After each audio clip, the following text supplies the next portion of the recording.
Praise the Lord. இன்றைய கர்த்தருடைய வார்த்தை யாத்ராகமம் 1:12. ஆகிலும் அவர்களை எவ்வளவாய் ஒடுக்கினார்களோ அவ்வளவாய் அவர்கள் பலுகி பெருகினார்கள். And more they were oppressed, and more they multitude, and more they spread abroad. அவர்களை எவ்வளவாய் ஒடுக்கினார்களோ அவ்வளவாய் அவர்கள் பலுகினார்கள், பெருகினார்கள். அன்றைக்கு இஸ்ரவேல் ஜனங்கள் எகிப்தில் அடிமையா இருக்கிறாங்க. அந்த நாட்டினுடைய ராஜா பார்வோன் அவர்களுடைய பெருக்கத்தை பார்க்கிறார். அவங்க ஆடு மாடுகள் பெருகி கொண்டே இருக்கிறது, குடும்பங்கள் பெருகி கொண்டே இருக்கிறது, பிள்ளைகள் வளர்ந்து கொண்டே இருக்கிறாங்க. அவங்க ஆசீர்வாதங்களை பார்க்கிறான்.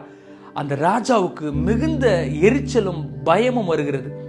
இன்றைக்கு அன்பு தேவ ஜனங்களே, உங்களை கர்த்தர் ஆசீர்வதிக்கிறாரு, உங்களை கர்த்தர் உயர்த்துறாரு. இந்த உயர்வை பார்க்கிற பிசாசும் பிசாசினால் ஏவப்பட்ட மனிதர்களும் அதை பார்த்து அவங்களால ஏத்துக்க முடியாது. அவங்க உங்களை ஒடுக்கிறதுக்காக சில திட்டங்களை தீட்டுவாங்க. உங்க வேலை ஸ்தலத்தில் உங்களை ஒடுக்கலாம், அல்லது உங்களுடைய குடும்பத்தில் உங்களை ஒடுக்கலாம். நீங்க செய்யாத சில காரியங்களை அவங்க ஸ்ப்ரெட் பண்ணலாம், அவதூறா உங்களை குறித்து பேசலாம், அல்லது சில சூழ்ச்சிகளை உங்களுக்கு எதிராக ஏறெடுக்கலாம். எப்படியாவது உங்க குடும்பத்தை ஒன்னில்லாம ஆக்கிடணும், உங்க வேலையை ஒன்னில்லாம ஆக்கிடணும், உங்களுடைய வியாபாரத்தை நீங்க செய்கிற காரியங்கள் எல்லாம் முடைக்கிறணும்னு சொல்லி உங்களை அப்ரஸ் பண்றதுக்கு சில திட்டங்களை ஏறெடுக்கலாம். உங்களை ஒடுக்கிறதுக்கு சில காரியங்களை பிசாசு செய்யலாம், மனிதர்கள் செய்யலாம்.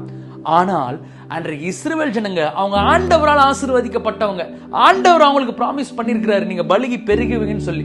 அந்த ப்ராமிஸை எப்பேற்பட்ட பிரச்சனை வந்தாலும் போராட்டம் வந்தாலும் கர்த்தர் அதை ஆண்டவர் நிறைவேற்றிய தீர்வார்.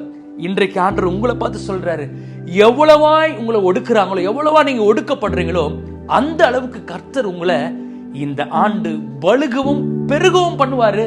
அதனால பிரச்சனை குறித்தோ அவதூறான வார்த்தைகளை குறித்து கவலைப்படாதீங்க. கர்த்தர் உங்களை பலுக செய்வார், பெருக செய்வார். God bless you all.